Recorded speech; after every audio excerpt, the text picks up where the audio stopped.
What's going on, everyone? Welcome to the Roto Bros Sports Fantasy Football Show. I'm your host, Todd Stender. Brad couldn't be here today. Big things happening, but that's okay. The show's got to go on. So, coming up off a pretty strange week 3, but we're finally here in week 4, ready to go through the games. Just some housekeeping things. We're not going to be looking at the Thursday night game, the London game, Sunday night football, or Monday night football because Draftkings was lame enough to take the Sunday night football off the slate and also raise the rake on most of their GPPs. So keep an eye out for that. Go back and watch our game selection video so you can kind of get a better idea of how to look for those kinds of things, how much the sites are taking, how the prize structures are worked and stuff. Because some of the big GPPs, they're just smashing us at like 16% now, and that's not great. So I'll be avoiding those, looking for some that are more down in the 12-13% range. So let's jump right into these games. First things, we have the Steelers at the Ravens. I got a 42.5 total. Pittsburgh favored by 2.5. So looking at Pittsburgh first, Le'Veon Bell played all but 2 snaps last week and had all but one of the running back touches. He wasn't great, and his offense just kind of as a whole looks very bad, but his price keeps coming down, so that's gonna keep us on him. The only thing is this week is with Shady and Zeke Elliott and some guys like in the 7s and 6s. I don't know that we really need Le'Veon Bell, so that's for cash games. I don't know if we really need to go there. I think I like Zeke better. Antonio Brown, Ben Roethlisberger. I don't like Ben. His numbers on the road at the Ravens over his career are just one of his worst places that he plays. I don't really want anything to do with it. And if I'm not on Ben, I'm not really going to be on Brown, even though he can kind of go off anywhere. But I'd rather basically every other high-priced receiver, Julio, Beckham, AJ Green, all in better spots. The Ravens. So. I don't know if we've talked about this in the show, but I'm a Jags fan, and I was up real early watching that London game where the Ravens just got smacked down like 44-7. One of the worst games by an offense I've ever seen. Joe Flacco was like 2 of 18 or something like that. I think we can look to the only place I'd consider going on this Ravens team is Buck Allen. We can kind of look there at 4,700. Bounce back spot for this team. They should be better. They can't possibly be worse. And he's the guy in this backfield that we want. He's going to be involved in the pass game, and he's only 4,700 for a running back at home in what should be a close game. So as long as the game script doesn't really get away from the Ravens, then I think he can definitely make value for you. All right, so Panthers at New England, 48.5 total. New England favored by 9. I don't know. Is anyone usable on the Panthers besides Christian McCaffrey? Probably not. He's up to 6,800. That's the only concern here is he's in the same price range as guys like Leonard Fournette and Dalvin Cook, who I really love both those guys this week. So I'm not sure. I don't know if we need to go to McCaffrey in like cash or anything, but if you were going to have a lot of stacks of this game, you definitely want some McCaffrey. The Pats defense has just been egregious, like so bad. So I really like this game to hit the over, and Cam has just looked terrible. So I think he's going to lean on McCaffrey a lot without Olsen as just a guy he can dump it off to. And now, we don't know what the status of Kelvin Benjamin is. Is he healthy? So if he's out, we can look at Funchess too. I think I don't think Devin Funchess is that great, but he's still cheap, and they don't really have a ton of choices, and they should, hopefully be able to move the ball in the Pats, but we thought that last week against the Saints, and they couldn't get anything done at home, but so I think Christian McCaffrey is really my favorite play from the Panthers. Now the Patriots have the highest total on the board, again, 28.5, or almost 29 implied team total. The last 2 weeks, Brady has over 800 passing yards and 8 touchdowns. I think all the Pats are in play. Brady, Gronk, Cooks. I'm a little nervous about Hogan with Amendola back. He's probably not going to see as many short targets, but he still has that deep threat kind of upside that we like. the Panthers are so bad that I don't see the game script really getting away from the Patriots like it did last week, where they had to kind of abandon the run and were losing for a lot of the games. So I like Gillisley here. He's still under 6,000. Definitely a spot where he can plug it in the box twice. So we gotta like that. Yeah, we're gonna fly through these games. So I'm moving pretty quick. Tennessee Titans at the Houston Texans, 43.5 total. Tennessee favored by 1.5. When I wrote my notes for the show last night, I didn't really like this game, but looking at it again today, I think it's going to be kind of sneaky. I'd like the idea of playing Mariota with, Delaney Walker and Rashard Matthews, and then kind of running it back in like a mini game stack with DeAndre Hopkins. So I think the Titans have a chance to score some points here. We saw the Patriots scored 40 on them last week. Obviously, not the same defense. The Titans are not the Patriots, but yeah, I kind of like the Titans to score some points here, and I don't think they're going to have too much success running the ball, so they might have to look to the passing game a little bit more to move the ball on this tough Texans front. Like I said, the only person I'd really consider from Houston is DeAndre Hopkins. He's just probably going to lead the league in targets again, and just for 6,400, I mean, he's just a cash game lock. I think at this price, you just have to play him in all your cash games. Just lock him in and move on to the next position. Okay, Detroit at Minnesota. We don't have a line for this game yet because we're waiting on Sam Bradford. It's Wednesday night. I don't know if he practiced today. I didn't see, but as of now doing the show, there's no line here. So look at Detroit first. A road game against a tough defense. There's not really anything that I want to attack here, and I imagine that Marvin Jones is only 4K, but I imagine he's going to see too much Xavier Rhodes for that to be worth it in any sort of way. So I'm really just kind of fading this whole team. The Vikings side, I really love Dalvin Cook this week. We just talked about cash game locks. You just have to just jam him in at 6,500. It's one of the easiest plays of the week. You just move on. He's got 27 carries last week and like 3 or 4 more catches. So now they're home. If Bradford plays, they're definitely going to be favored, but they're probably favored in this game either way. So I look at it should be a good favorable game script for him to get 25 touches, and at that price against what's not a great defense. He's one of the best point per dollar plays on the board. If Bradford plays, you gotta like him even more, but Bradford or Keenum, he's a cash game lock for me right now. Okay, and yeah, I like Adam Thielen too quite a bit, but Stephon Diggs is going to see Darius Slay, so I like going to the other side with Thielen, who will have Quandre Diggs, who's been better this year, people are saying, but I mean, he's still pretty bad, so Slay being on Diggs is going to funnel some targets to Adam Thielen, and we gotta like that, and he's still underpriced at only 6K, so he can go over 100 yards and score a touchdown basically any week. So I like him quite a bit, too. Okay, Buffalo at the Falcons, 48.5 total. Atlanta's favored by 8.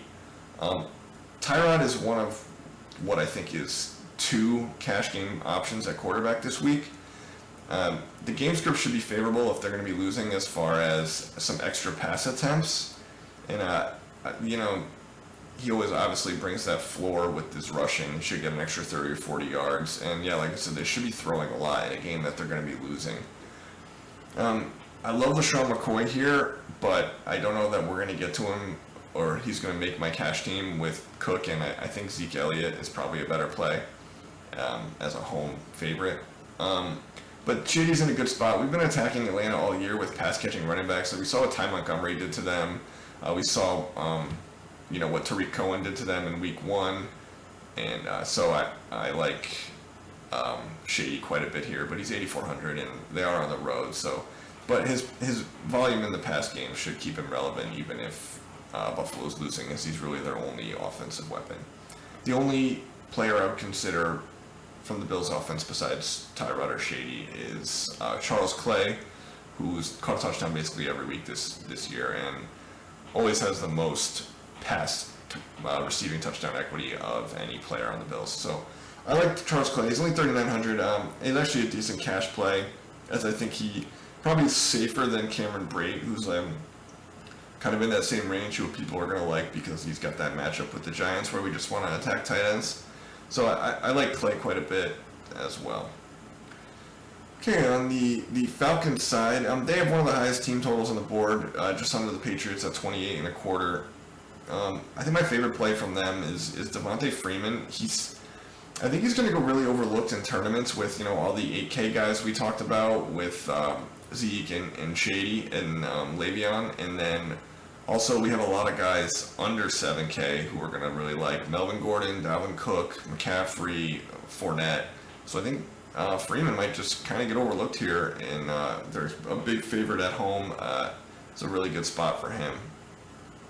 And he's just been dominating Tevin Coleman in terms of touches the last 2 weeks after a pretty terrifying split in week 1. Julio Jones, Matt Ryan, you can definitely stack those guys up, but Julio's lack of red zone usage is pretty scary. But that's been a problem throughout his whole career, and it hasn't stopped him from putting up huge fantasy games. But Buffalo's pretty bad in the secondary. They traded Ronald Darby, and they got some injuries back there. They're not very good.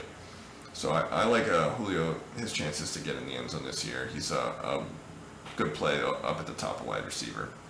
And you can't forget about Mohamed Sanu. He's been seeing a lot of looks to the last few weeks. So he's pretty cheap, still under $5,000. So that's a decent play if you're stacking up this game. Maybe go Buffalo, Tyrod to Clay and run it back with Julio, Freeman, just 5 guys from this game. 3 Falcons, Charles Clay, and Tyrod. That'd be an interesting tournament team if this game ends up shooting out. It's got a high total of 48.5.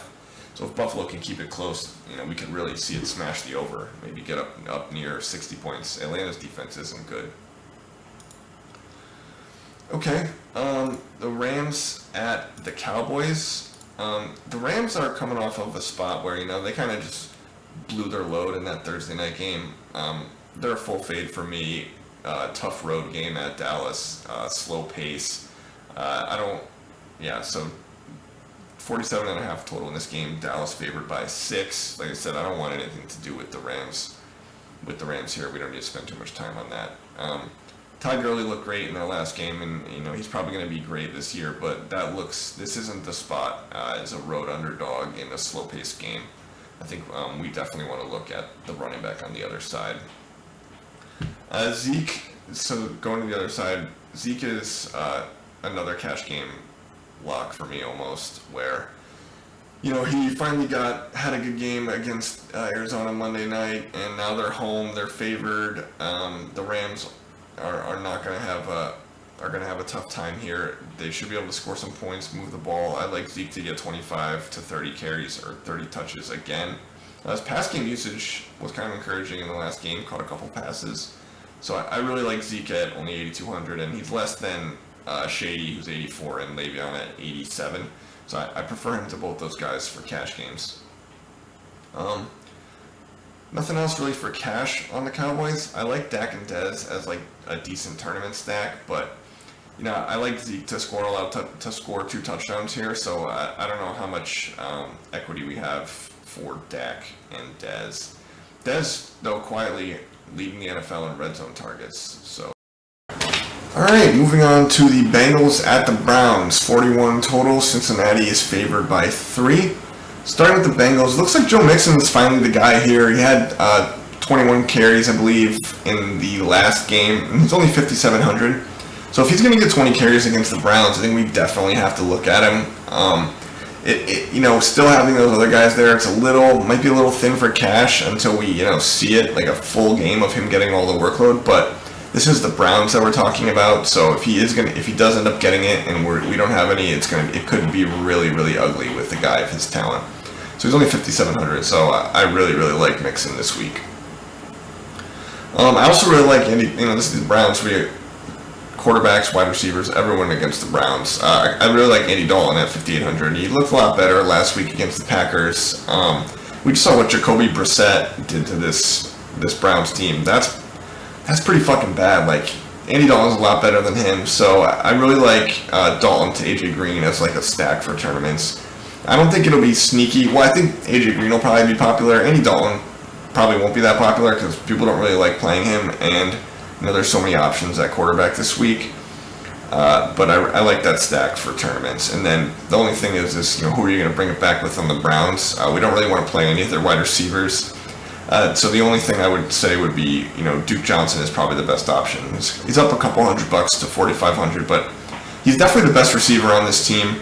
You don't want to obviously play Duke Johnson in cash with, I think, we talked about Buck Allen. He's only $200 more and got a much more secure role. So I'd rather go there for cash. But if you want to run a Bengals stack out and run it back with Duke Johnson, I don't mind that. All right, moving on to the Jaguars at the Jets, 39.5 total. Jacksonville favored by 3.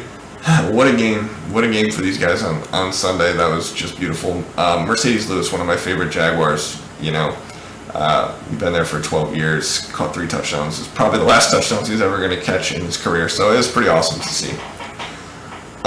So on the Jags offense, the only thing I'm really looking at is Leonard Fournette. I think, you can go to Marquise Lee, I guess, like for tournaments. He's going to lead this team in targets, but I don't know, that he has kind of the upside that we really need for tournaments.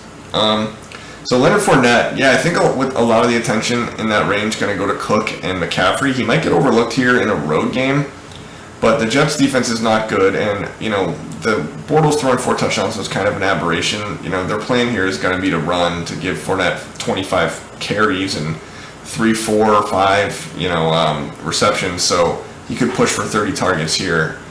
The Jaguars don't need to score 30 points for him to have a good game. So other than that, not really a ton to like here. Bortles is the same price as Tyrod Taylor, so there's really no reason to play him even in tournaments if you wanted to. And there's no one on the Jets that you want to run like a game stack back with, unless Matt Forte is like out, confirmed out. Then you can consider Bilal Powell, as he was really good with when Forte was out last year. But this Jags defense is for real. Both of these defenses are in play. Obviously, we like the Jags to win this game, but that doesn't mean Bortles can't take a few sacks, throw a pick or 2. It's the pick 6 is always in play with him, so I don't mind the Jets defense either for a tournament defense. Because 2 pick 6s is never out of the question with Blake Bortles, so that's you can go there and they're pretty cheap. Okay. Moving on to the Giants at the Buccaneers, 44 total. Tampa Bay favored by 3. Starting with the Giants, I don't know. Maybe is Tampa's defense not as good as we thought after getting torched by Case Keenum last week? That was ridiculous. I mean, Diggs went off, Thielen went off, Case Keenum 370 yards. That was just like crazy. I like Sterling Shepard here. And I like Odell Beckham a lot, but Sterling Shepard's only 5,000, and the only game where he was kind of terrible was the game where Eli was just really terrible, that Monday night game, but he's seeing a decent amount of targets. You can play him. I definitely like him. Odell Beckham is going to be more popular this week than he was last week, but he's still a really, really good play, probably the top wide receiver play of the week. The only thing is we don't really want to play Eli. He's fucking terrible, but you could roll Eli out in a stack with these guys if you like pain and like losing money, then that's fine. But I prefer the QB on the other side of this game. Jameis coming off a stinker, but they'll look to rebound in a home game, and I think pairing him with Deshaun Jackson is going to be like a nice tournament stack. Even though a lot of people played Deshaun Jackson last week, he kind of got talked up, and then he paid off with the touchdown and 85 or so yards, but people still think of this Giants defense as a good defense, but they're really not outside of a few areas. We don't want to attack wide receiver 1s here, obviously, who, like Mike Evans, going to have the tough matchup with Janoris Jenkins. But I like Deshaun Jackson on the other side quite a bit. I think that's an interesting stack. But this isn't one of the better spots on the week. I'll probably end up avoiding this game for the most part, outside of some Sterling Shepard and some Beckham and some Deshaun Jackson. No running backs from either team, thank you. But Doug Martin back next week, so that should help us be able to use a running back from the Bucs. Okay, moving on to the next game, we have the Eagles at the Chargers, 47.5 total. The Chargers are favored by 1 here at home. Yeah, not much of a home field playing in that empty soccer stadium, but that's another story. So Carson Wentz has seen his price go up. He's 5,300 week 1, and now he's 6,600. I don't know that we really want to play him outside of maybe a Wentz to Ertz stack. But, because with Alshon Jeffrey, he's going to see a lot of Casey Hayward, so we're going to want to stay away from him. But Hayward being on Jeffrey hopefully funnels a lot of targets to Ertz, so maybe that stack can kind of go off. Or you can just play Ertz without Wentz, which is fine. He's a really great play every week. His target, he's just so safe. The floor that he's going to bring with his catches every week is just great. But he's over 6,000 now, so if you have the room to pay up a tight end, I love Ertz. Oh man, Darren Sproles broke his arm and tore his ACL on the same play. How does that even happen? But that sucks. So what are we going to do with the running backs here? We can't touch LeGarrette Blount. Wendell Smallwood outsnapped him 40-15 or so after Sproles went down. And, Blount he's still going to get some run here, obviously, as now they're a little thinner, but Smallwood's the much better play. He's 4,100. He's going to soak up all that passing down work and those targets where they, this team throws a lot. So, 5, 6, 7 targets isn't out of the question for Smallwood here, and he's only 4,100, and if he's going to see that many targets with, 8 to 12 carries as well, I think that's really interesting. You could even, I don't know, if he's in cash consideration yet, but he's definitely on the radar. I mean, if you're gonna consider Buck Allen at 4,700, I think we have to consider Wendell Smallwood at 41. Chargers run defense, not great.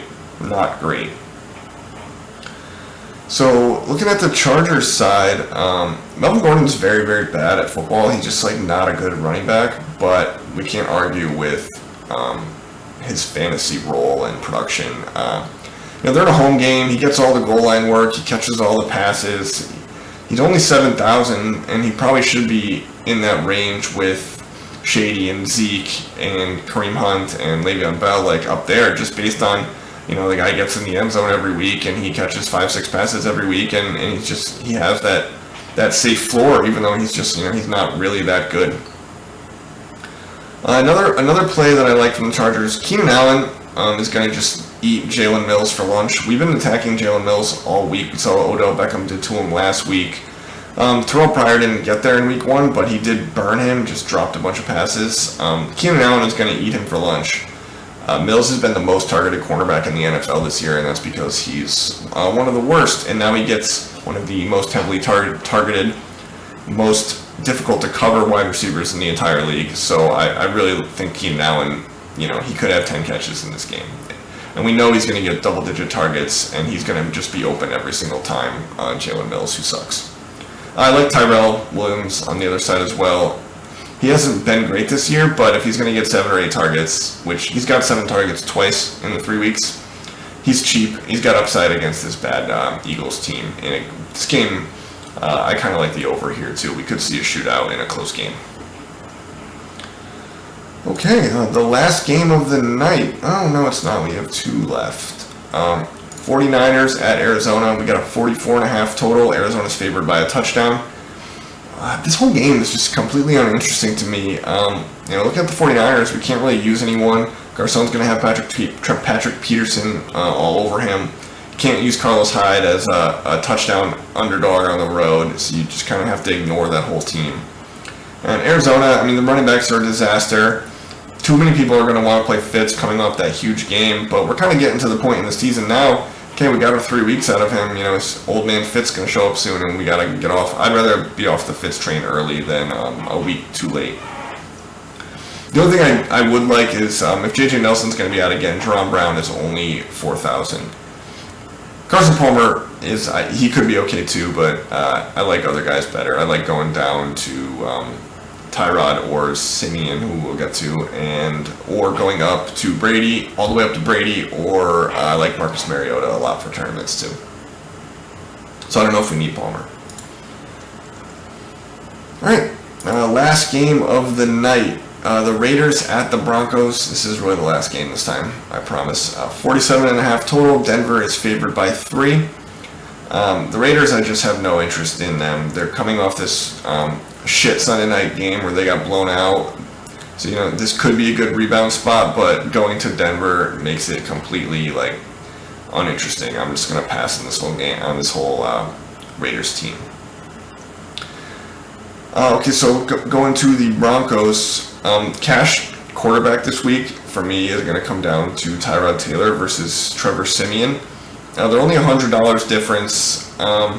He's back at home where he's been great. I think he had 4 touchdowns in both home games this year.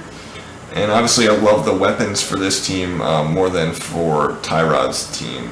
Demaryius Thomas has at least 8 targets in every game. Sanders had 15 last week. One of them is going to be in my cash team, whether I use Siemian or not. CJ Anderson is kind of interesting. He should get back to his normal workload after that weird, road cross-the-country spot where the game kind of got away from the Broncos and they had to abandon the run. But, so I don't know whether we need to use CJ Anderson in cash or anything, but he's fine. He's a fine play if that's where you want to go. But I love Siemian and both of his wide receivers. I'll be stacking them up every which way. The only thing is there's no one to run it back with. Cooper has just been horrible, and now he's going to get Chris Harris and Crabtree with Talib on the other side of this team. And you don't want to do that. But these receivers are in great spots. All right, that's going to do it for week 4. Like the video, subscribe to the channel, share it with your friends. Follow me on Twitter at Todd Stender. And if you guys have any questions about specific games or specific guys that you want to ask me on Twitter, definitely hit me up. I'll be able to get to them. I promise you guys will get you an answer. All right, thanks. Later.